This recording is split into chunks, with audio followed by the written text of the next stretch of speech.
Today, we're heading into the heart of Richmond's Whitewater Gorge, where years of planning, public input, and partnership are starting to take visible shape. The first phase of the Whitewater Gorge activation project is wrapping up with the opening of the Test Road Trailhead, transforming one of the city's oldest trailheads into a more welcoming, accessible gateway to the river and the region's Cardinal Greenway Trail. Joining us for this conversation is Denise Retz, Superintendent of Richmond Parks and Recreation. She shares how the project came together and what's coming up next as the city looks towards phases 2 and 3 and beyond.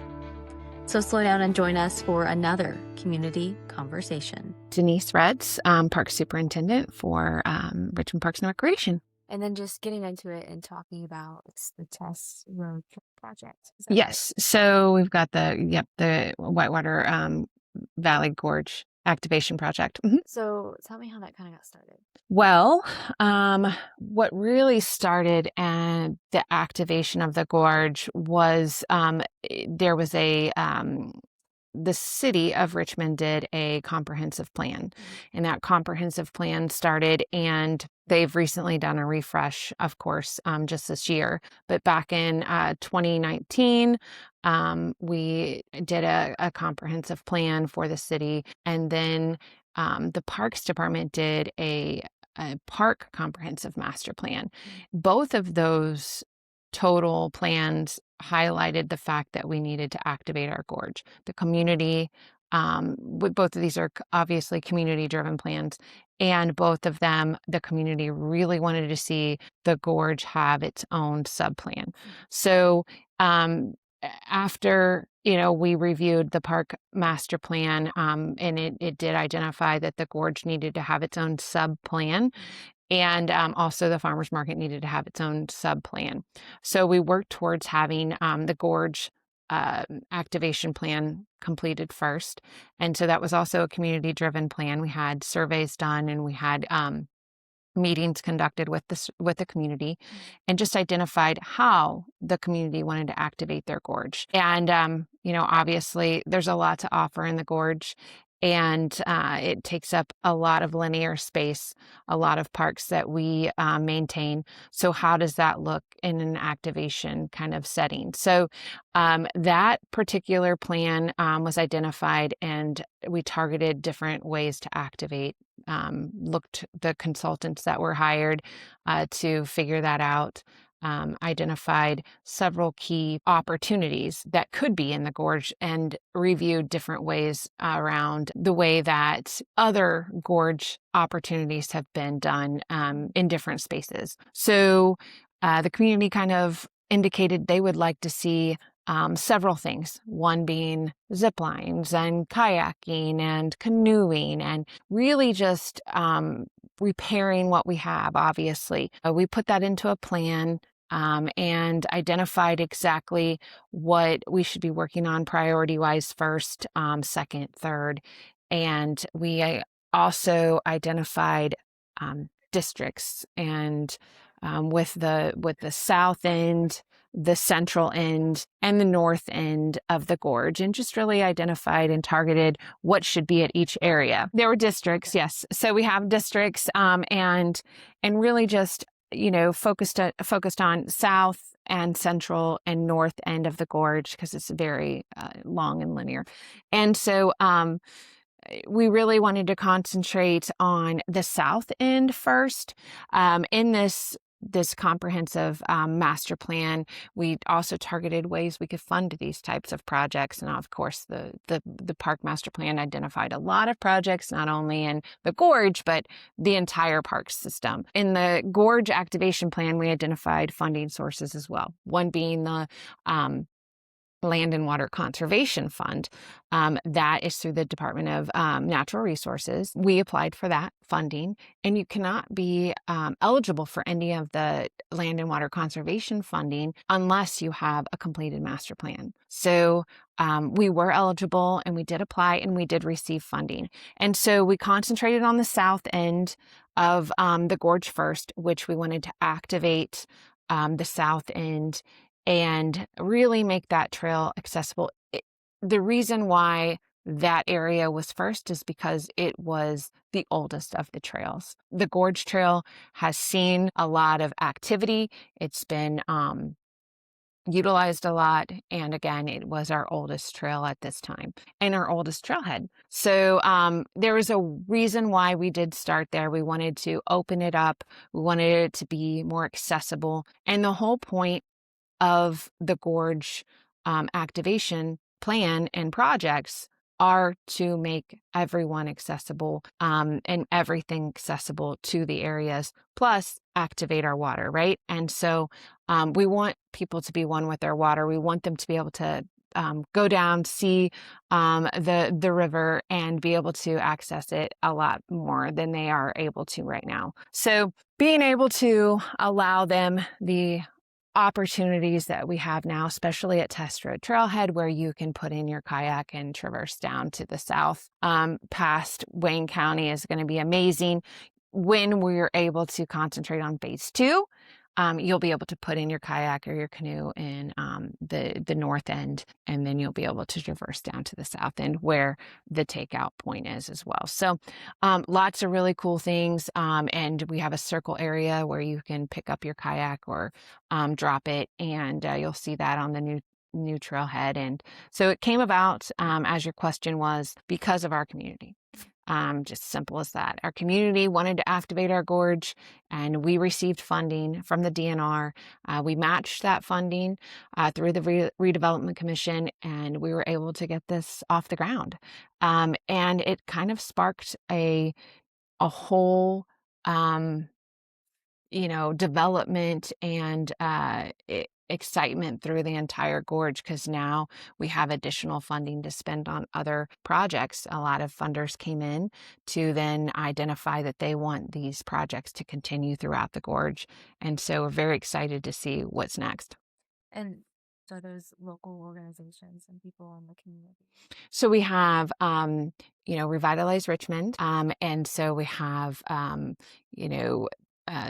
we also have Lily Gift 8 and the Wayne County Foundation. We have the Hoosier Enduring Legacy Partnership. We have the Wayne County Tourism Bureau, and we also have the IDDC, Indiana Destination Development Corporation. So we have a lot of partners who have come together to say that they wanted to fund certain aspects of the activation of these projects, whether it be phase 1, phase 2, phase 3. And so we're very blessed with the amount of funding that we have in the gorge that are not tax driven. And so a lot of people are wondering, how are we paying for this? And how are you going to be able to maintain this? I think that there's been a lot of things let go over the years down in that trailhead. And now is the time to continue to maintain it and keep it up. It was very old and past some of its prime.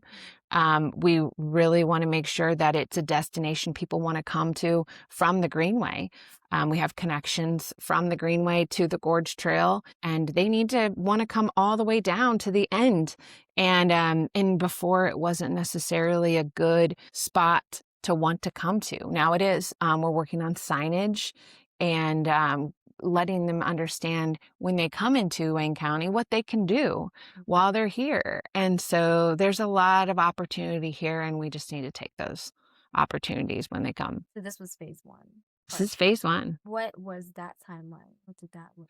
So from start to finish, we began last May, but really the design and engineering and all of that began way before that. Securing the funding, the grant that we wrote, all of those things, plus the gorge activation plan. I mean, all of those things take a lot of time, a lot more time than I really want things to take. I'm a mover and a shaker that likes things to be done now. So obviously, this took a lot more time than I would have wanted, but it did open earlier than what we anticipated. And you'll see on this trailhead that there's still things to be done. We wanted to open it up for the community to be able to utilize. So we still have the railing that needs to go on the overlook portion. That is something that should be done by the 19th of this month. It's a custom railing that's been built just for this particular overlook. It's a rounded railing, so those are things that obviously take a little bit more time to fabricate. There's some lighting that still needs to be put in and some electrical work for the actual gate arm. So few little things here and there, and then we have a punch list that we worked with the contractor on that they'll be working on here and there. Moving a tree, a few little things, that can happen. And there were some trees that were removed to put in the overlook and go down into the waterway. And so we did a mitigation and planted additional trees. So we're definitely reviewing those trees and making sure they're good to go and taken care of. So lots of things, lots of moving parts, but all great stuff, a lot more parking, security, and lighting in the areas. Before, it was a small trailhead with some bollards around, and you really couldn't figure out where to park, and some signage that did have some, less than appealing look to it. Now you have 9 lights that are great, shine bright at night. We have a security system. It's all accessible with handicap parking and accessibility to get on the ramp. We have a handicap accessible shelter with handicap accessible picnic tables. There's 5 picnic tables in there. And you have a handicap accessible ramp to get down as far as you can to the overlook to be able to overlook into the river.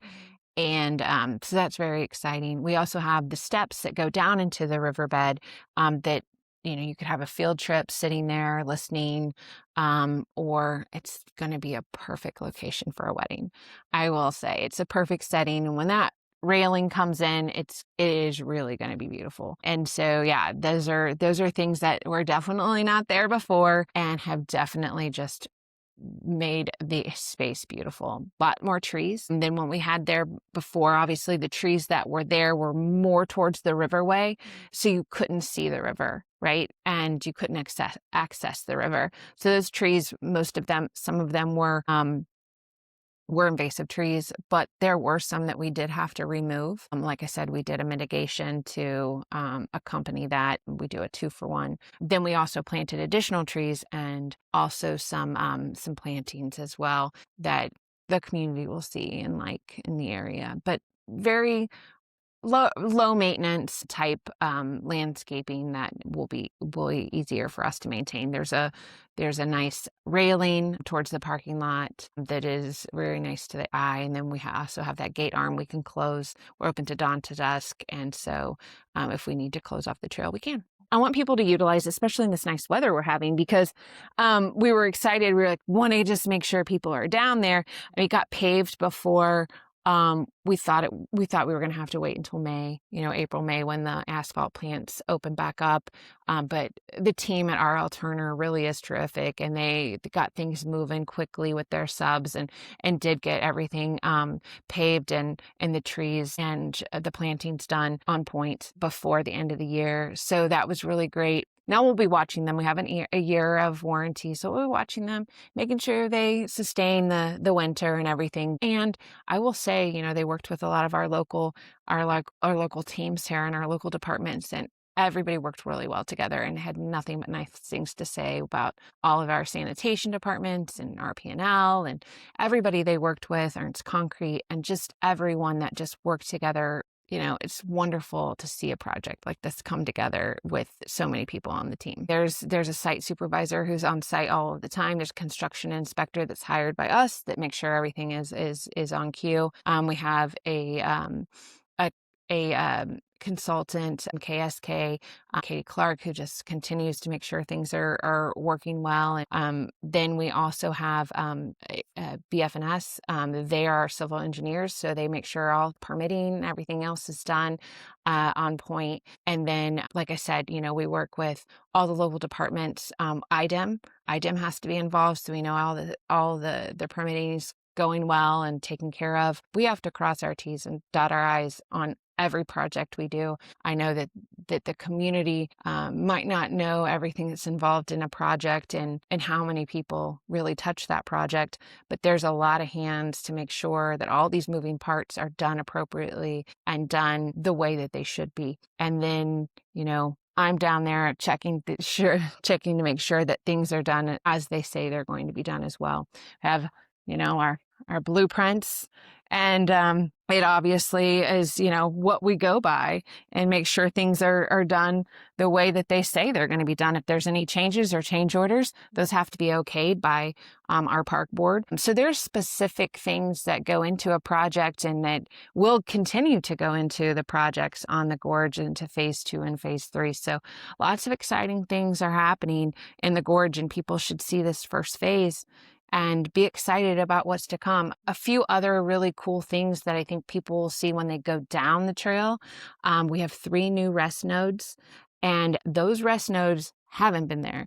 They'll kind of come up to them and go, "What's this?" But there's a trash can, a bike rack, and 2 benches. And before, we had some dilapidated benches that were kind of falling apart. We've removed all of those. And now we have nice metal benches, a nice metal trash can that hopefully people will use if they have any trash, and we'll be checking regularly. And then if they want to park their bike, there's a little bike rack there so they can rest and, and enjoy the surroundings around them. But we didn't have those before. Now we have 3. So those really accentuate the trail. And it's a really nice addition. We have a few little repairs we're going to be working on the trail in phase 2. There's an erosion issue towards the bridge, and so we're working on that. We know about that. A few of the railings we're still working on down through the trail. Some of those things will come in phase 2. A lot of people have asked about restrooms. That's a phase 2 addition. So while the trailhead is good to go and there's lots of things and amenities there, we don't have a restroom yet, but it is to come, and something that will be added in as the plan shows. We do have a website, gorgeactivation.com, so people can follow the gorge activation projects and they can see what's happening and see some of the phases, and they can kind of ask questions and things like that as well. So if anybody ever wants to know what's happening or has any other questions, they can always call 983-PARK-2, and we're happy to help them. So there's still a lot of conversations ongoing between your department and the city as you guys continue, with these next few phases. Not necessarily with the city, but what we're doing now in terms of the next phases, what is happening will be that we have an RFQ out, so a request for qualifications for a developer. And so that developer, that comes back on the 15th of January. We'll be looking for that developer to complete phase 2 and phase 3 for us. So that request went out. We're waiting on those to come back, and we'll be reviewing those with the committee and scoring those, and then probably bringing people in for interviews. And then once we hire a developer, then that developer will be giving us a price on phase 2 and phase 3 to be completed. And then we'll be rolling. So phase 2 and phase 3 are very exciting. Phase 2 is along Simhagen. That will be on the north end of the gorge, on the north district. And that will be the Weir Dam overlook, fishing pier, and the kayak put in.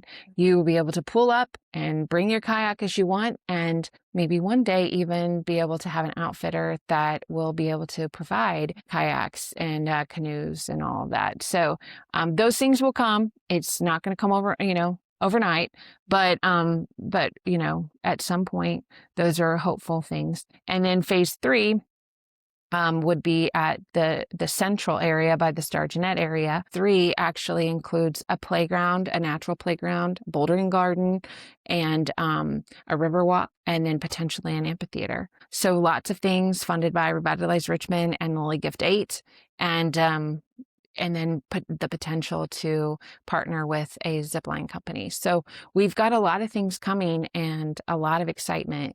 But yeah, it'll take some time, but the gorge will look a lot different by 2028. So it's something for our community to get very excited about. So the timelines I would state, phase 2 will be done by no later than 2026, the end of 2026, and phase 3 would be done no later than 2028. I would say, a lot of people are definitely excited about these things. A lot of people, some misconceptions are, couldn't you use this money in other parks? No, we couldn't.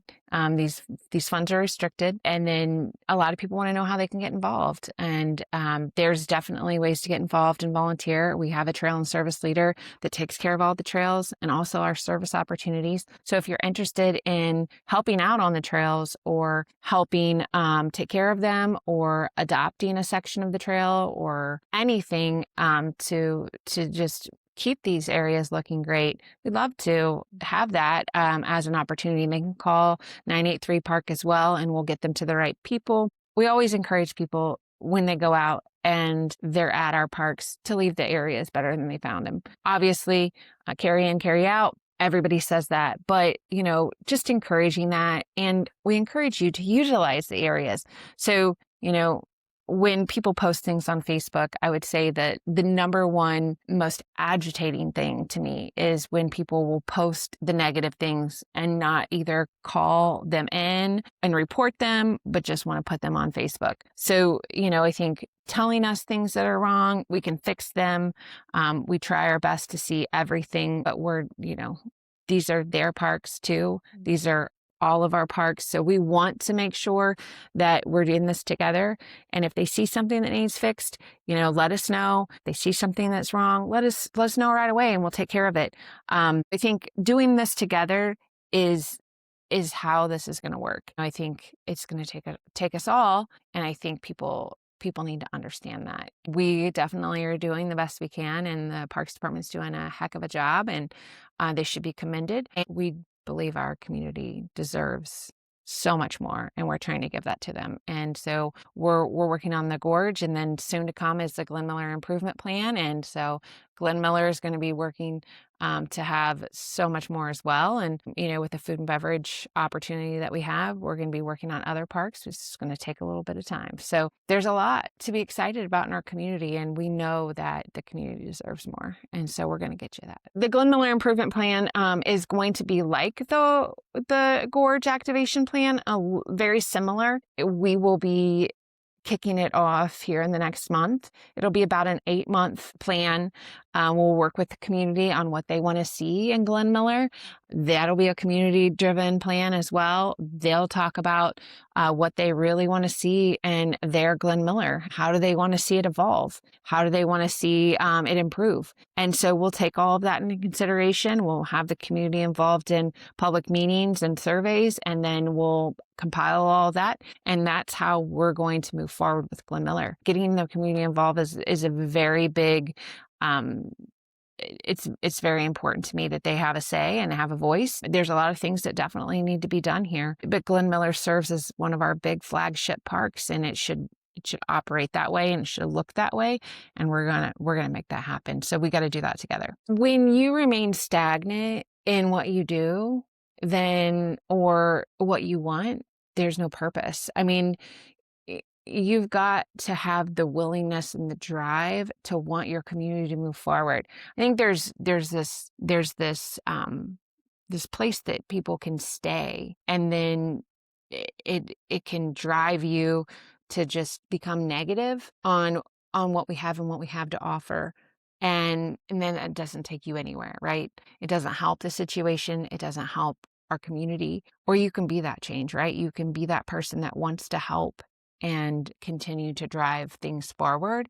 And, that's the reason why I took this job in 2016. It's because I did see the way the Parks Department was looking. It was different from when I was here before. Yes, the funding had changed. Yes, there was a lot of variables, but I wasn't willing to take that as a